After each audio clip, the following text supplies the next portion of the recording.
ரொம்ப கிராண்டாக இப்போ தான் ஒரு 2 டேஸ்க்கு முன்னாடி இந்த மதக ராஜா ரிலீஸ் பண்ண போகிறோம்னு சொல்லிட்டு நம்ம அனௌன்ஸ் பண்ண உடனே இவ்வளோ தூரம் வந்து இப்போ ஃப்ரெஷ் படத்துக்கு எவ்வளோ அங்கீகாரம் கிடைக்கணுமோ அந்த அளவு கிடைக்கிறதுக்கு ஈக்குவலான விஷுவல்ஸை நீங்கள் அப்போவே பண்ணியிருக்கீங்க சார்.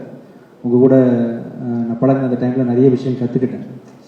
எவ்வளோ பெரிய சாதனையாளர் நீங்கள், எத்தனை படங்கள் பண்ணியிருக்கீங்க, ப்ரொடியூசர், ஆக்டர், அண்ட் எவ்வளோ நீட்சியாக உங்களோட தொடர்ச்சி.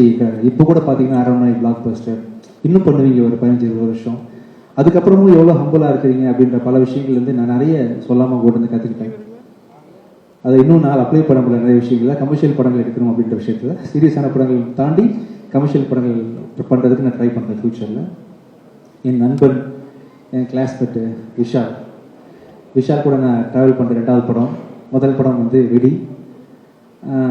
கிளாஸ் படிக்கும்போது காலேஜ் டைம்லும் சரி, அதுக்கப்புறமும் சரி, நான் படம் ரிலீஸ் ஆகிற டைமில் ஃபஸ்ட் நாள் நம்ம வந்து மதக ராஜா கம்போசிங்கில் இருந்து நினைக்கிறேன் சார். அப்போ கால் பண்ணி, ராஜா எதுவும் பிரச்சனையா, எல்லாம் ஓகேவா, ஏதாவது பண்ணணுமா, வாலண்டியரா. அப்போ வந்து என் படம் நல்லா இருக்குமா, நல்லா இருக்காதா, நான் ஸ்டாராக வருவேனா வரமாட்டேன்னா அதெல்லாம் தெரியாது விஷாலுக்கு. வாலண்டியராக கால் பண்ணி எது வேணாலும் கேளுங்க, நீங்கள் கூட சொன்னீங்க சார் அந்த மாதிரி இந்த டைம் எனக்கு. ஸோ விஷால் அப்படின்ற ஒரு நண்பன், கிளாஸ்மேட், அவருக்கு 2வது படம் வெடியிலே எல்லா சாங்ஸும் ஹிட் விஷால். அதே மாதிரி வந்து எம்ஜிஆர் பாட்டும் ரிலீஸ் ஆகாமல் இருக்கேன்னு ஒரு குறை வந்து என் வாழ்க்கையை தூக்கி போச்சு. நம்ம சேர்ந்து பண்ண படம் வந்து ரிலீஸ் ஆகுது, சந்தோஷம். இது தொடர்ந்து நிறைய படங்கள் நான் உங்கள் காம்பினேஷனில் நான் சொன்ன மாதிரி சார் கண்டிப்பாக மியூசிக் பண்ணுறேன். ஷூராக நான் பண்ணுறேன், மியூசிக் பண்ணுறேன்.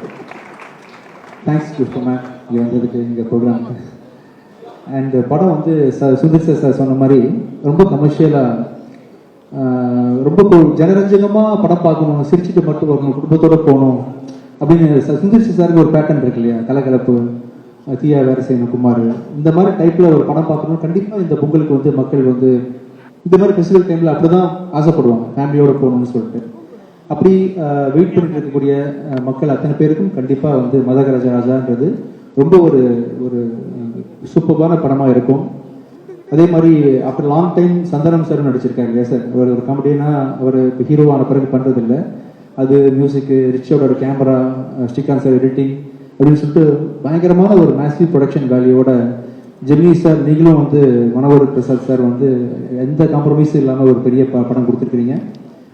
சுந்தர் சார் சொன்ன மாதிரி உங்களை மாதிரி ப்ரொடக்ஷன் ஹவுசஸ் இப்போ தேவைப்படுது. என்ன கேட்டாலும் டைரக்டருக்கு சப்போர்ட் பண்ணக்கூடிய உங்களை மாதிரி கம்பெனிஸ் தேவைப்படுது. நீங்கள் பண்ணணும் அப்படின்னு கேட்டுக்கிறேன். கண்டிப்பாக நீங்கள் இந்த பொங்கலுக்கு வந்து 12th அன்னைக்கு நீங்கள் தியேட்டர் போய் குடும்பத்தோடு பார்க்கும்போது எல்லோரும் என்ஜாய் பண்ணுற படமாக தான் இந்த படம் இருக்கும்.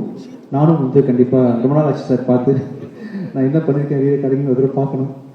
ஸோ நீங்கள் அனைவரும் தியேட்டருக்கு வந்து இந்த படத்தை பார்க்கணும். உங்கள் எல்லாருக்கும் இந்த படம் கண்டிப்பாக கமர்ஷியல் படம் பிடிக்கும். விஷால் உங்களுக்கு வந்து நான் படம் பண்ணுறேன், விஷால் ஃபியூச்சரில் பண்ணுறோம், மியூசிக் உங்களுக்கு நான் பண்ணுறேன் சார்.